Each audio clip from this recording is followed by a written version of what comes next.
Welcome again guys. तो guys आज हम लोग देखेंगे यूपीएससी का जो मेंस है। प्री की मैंने ऑलरेडी स्ट्रेटजी बता दी आप लोगों को। यूपीएससी का जो मेंस है गाइस, इसमें हम बहुत लोग फंस जाते हैं कि नोट्स कैसे बनाएं, क्योंकि बहुत ज़्यादा बल्क में मटेरियल हमारे पास अवेलेबल है।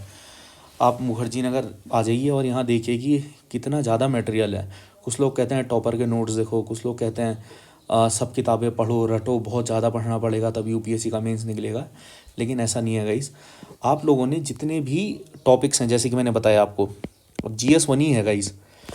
देखो गाइस, सीधी सी बात यह है कि यूपीएससी एक ऐसा एग्ज़ाम है जहाँ पे जिसको इसकी स्ट्रेटजी पता है निकालने की, वो सीधे निकल जा रहा है।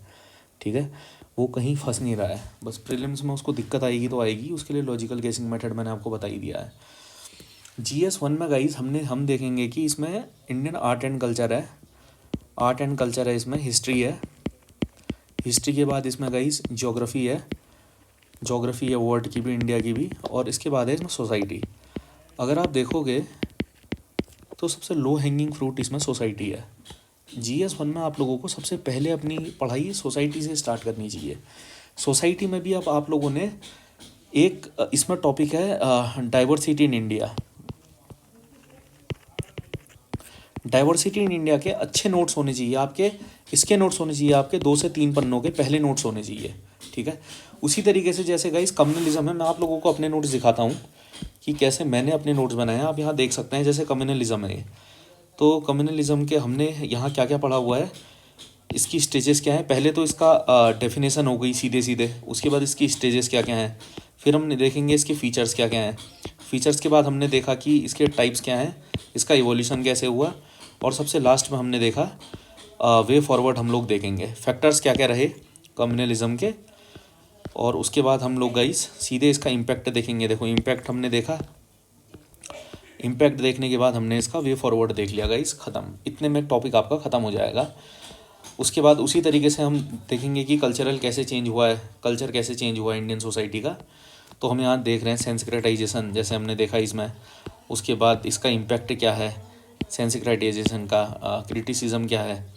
फिर हमने देखा मीनिंग क्या है, स्कोप क्या है। तो इस तरीके से गाइज हम लोग मॉडर्नाइजेशन है, ये इसका मीनिंग क्या होता है, इसका स्कोप क्या है, रेलेवेंसी क्या है इसकी। उसके बाद इसके रिस्पॉन्सेज क्या क्या रहे हैं।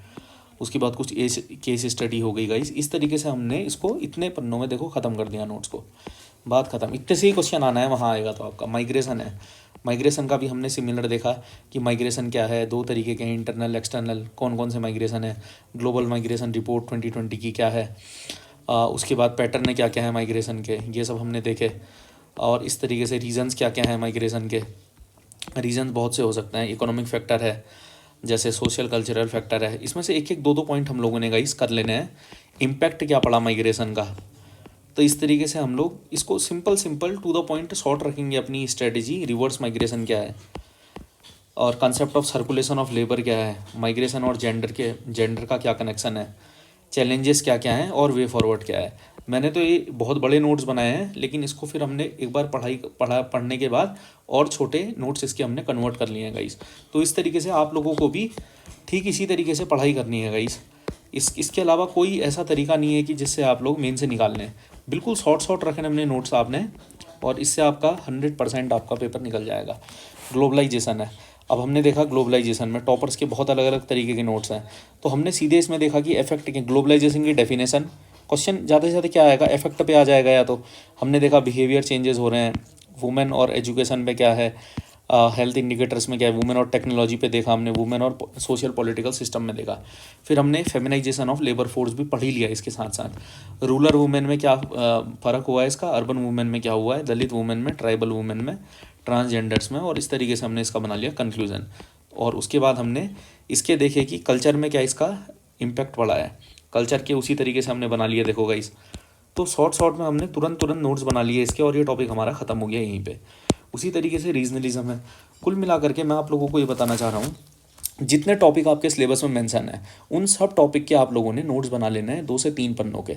शुरुआत में तो आपके नोट्स 3 से 4 पन्ने के बनेंगे ही बनेंगे, लेकिन जब आप उसे थोड़ा रिवीजन करते रहोगे तो वो नोट्स फिर आप शॉर्ट शॉर्ट में भी बना सकते हो। क्योंकि आंसर राइटिंग एक्चुअली एक गेम है। जिसको पता है कि इंट्रोडक्शन कैसे स्टार्ट करना है, उसके बाद मेन बॉडी में क्या क्या पार्ट हैं, सब पार्ट हैं, उसके बाद कंक्लूड कैसे करना है किसी भी चीज़ को, एग्ज़ाम की डिमांड, एग्ज़ाम क्वेश्चन में कितने टाइप हैं, जैसे कोई क्वेश्चन आया, इसकी डिमांड क्या है, क्वेश्चन आया सपोज दैट ये कोई क्वेश्चन है, तो इसकी 2 डिमांड हो सकती हैं, 1 डिमांड हो सकती है या 3 डिमांड हो सकती है। इस क्वेश्चन की जो डिमांड है उसको सेटिस्फाई करना है आप लोगों ने, दैट्स इट। अभी आप लोग मेंस के बारे में अगर देखेंगे, मेंस में एक्चुअली अगर आपको जैसे ग्लोबलाइजेशन है, सपोज दैट ग्लोबलाइजेशन की अगर आपको डेफिनेशन पता है, डेफिनेशन तो आपने रटनी पड़ेगी और सबसे बेस्ट डेफिनेशन आपने रटनी पड़ेगी। इस सब में मैं आपकी हेल्प करूंगा गाइस, हम मेरे साथ जुड़े रहना आप लोग। ग्लोबलाइजेशन जैसे कोई टॉपिक है तो इसमें आपको पता होना चाहिए कि इसकी डेफिनेशन क्या है और ग्लोबलाइजेशन के कुछ फैक्ट आपको पता होने चाहिए। अगर आपके पास ग्लोबलाइजेशन में 5 से 6 फैक्ट हैं तो आप कोई भी आंसर बहुत अच्छी तरीके से लिख सकते हो और बैक टू बैक आपको पॉइंट आपके खुद ही जनरेट हो जाएंगे जब आप ग्लोबलाइजेशन के बारे में 360 डायमेंशन से पढ़ लेंगे। मेंस का सिलेबस गाइस कंप्लीट करना बहुत इजी होता है in comparison to UPSC prelims, क्योंकि वहाँ मैंने जैसे बताया लॉजिकल गैसिंग ही एक तरीका है। मैं कुछ टाइम बाद से कुछ क्लासेस कंडक्ट करूँगा, वो आपके 15 से 20 लेक्चर रहेंगे जिसमें हम लोग कंप्लीट लॉजिकल गैसिंग प्रोग्राम को सीखेंगे और इससे आप लोग देखेंगे कि किस तरीके से आपका प्रीलिम्स एग्जाम बहुत ही आसानी से निकल जाएगा।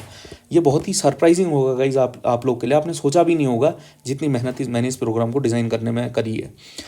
उसी तरीके से अब हम देखेंगे कि जो मेंस के पेपर हैं, मेंस में गाइज कुछ चीज़ें इंपॉर्टेंट है। एक है कंटेंट, एक है आपकी स्पीड, आंसर राइटिंग आपकी स्पीड आपकी क्या है। कंटेंट है, स्पीड है, क्योंकि यहाँ ऑन एन एवरेज 10, 15, 20 मार्कर जो क्वेश्चन होते हैं 7 मिनट, 10 मिनट, 13 मिनट में कंप्लीट आप लोगों ने करने पड़ते हैं। लेकिन तो स्पीड इसमें थोड़ी मैटर करती है, साथ में आपके पास कंटेंट हो और आपके पास पूरा कवरेज हो सिलेबस का। अगर आपका सिलेबस अच्छी तरीके से कवर है तो डेफिनेटली आप मेंस में बहुत अच्छा स्कोर कर सकते हैं गाइस। यहाँ पे आप लोगों ने देखा होगा 10 मार्कर है तो उसमें कुछ लोग पैराग्राफ फॉर्म में लिख देते हैं आंसर, लेकिन जो अभी की प्रेजेंट में जो स्ट्रेटजी चल रही है मार्केट में वो ये है, आपने इसमें 10 पॉइंट ही लिखना है। अब ये पॉइंट कैसे जनरेट होंगे ये पॉइंट मैं आपको बताऊंगा, इन पॉइंटों को जनरेट करने में आपको मेहनत नहीं लगेगी गाइस। तो ये रहा गाइस मेंस का आपका पूरा कैसे आप लोगों ने तैयारी करनी है। टॉपिक पकड़ो, टॉपिक टू टॉपिक ही उसको तैयार करना है हमने। ज़्यादा से ज़्यादा 2 से 3 पन्नों में आपके नोट्स होने चाहिए एक टॉपिक के नोट्स 2 से 3 पन्नों में आपके होने चाहिए, चाहे वो आपका ऑप्शनल ही क्यों ना हो। ऑप्शनल का सपोज दैट चैप्टर है चैप्टर 1, तो ये चैप्टर आपका ज़्यादा से ज़्यादा 10 पन्नों में कंप्लीट हो जाना चाहिए, वो भी 10 पन्नों में आंसर क्वेश्चन आंसर फॉर्मेट में कंप्लीट होना चाहिए। इस सब में गाइज मैं आपकी हेल्प करूँगा। तो मेरे टेलीग्राम मैंने लिंक अपना चैनल में ऐड करा है, उस लिंक को आप लोग ज्वाइन कर सकते हैं और मुझसे जुड़ सकते हैं। उसके साथ गाइस अब हम देखेंगे GS1 का पेपर पूरा हम लोग ऐसे ही कवर करेंगे, टॉपिक टू टॉपिक हम लोग कवर कर लेंगे। GS2 भी सिमिलरली गवर्नेंस है, उसमें कॉन्स्टिट्यूशन है, पॉलिटी है, सोशल जस्टिस है, IR है, ये सब भी हम टॉपिक टू टॉपिक ही कवर करने वाले हैं। उसके बाद गाइस GS3 जो है ये भी टॉपिक टू टॉपिक कवर होगा, एथिक्स, इंटीग्रिटी, एप्टीट्यूड। इसके लिए सिर्फ आपको गाइस बहुत ज़्यादा पढ़ने की ज़रूरत नहीं है, मैं अगेन आपको बता रहा हूँ टॉपिक टू टॉपिक क्या टॉपिक इंपॉर्टेंट है, सबसे पहले आप लोग को वो आइडेंटिफाई करना पड़ेगा। और वो आइडेंटिफाई करने के लिए मैं हूँ आपके साथ। हम लोग इसमें GS का पूरा सिलेबस, GS1 का, GS2 का, GS3 का और GS4 का जितने कंप्लीट इसमें जो सिलेबस है वर्ड टू वर्ड, उसमें से कौन सा सिलेबस है, कौन से ऐसे टॉपिक्स हैं जहाँ से लगातार क्वेश्चन आते हैं और जो कुछ ही वही पोर्शंस हैं जहाँ से क्वेश्चन आ रहे हैं, तो आपकी मेहनत भी उन्हीं पोर्शंस में होनी चाहिए। आप लोगों ने कुछ भी नहीं पढ़ देना चाहिए, सिर्फ वो पढ़ना चाहिए जो इंपॉर्टेंट है गाइस।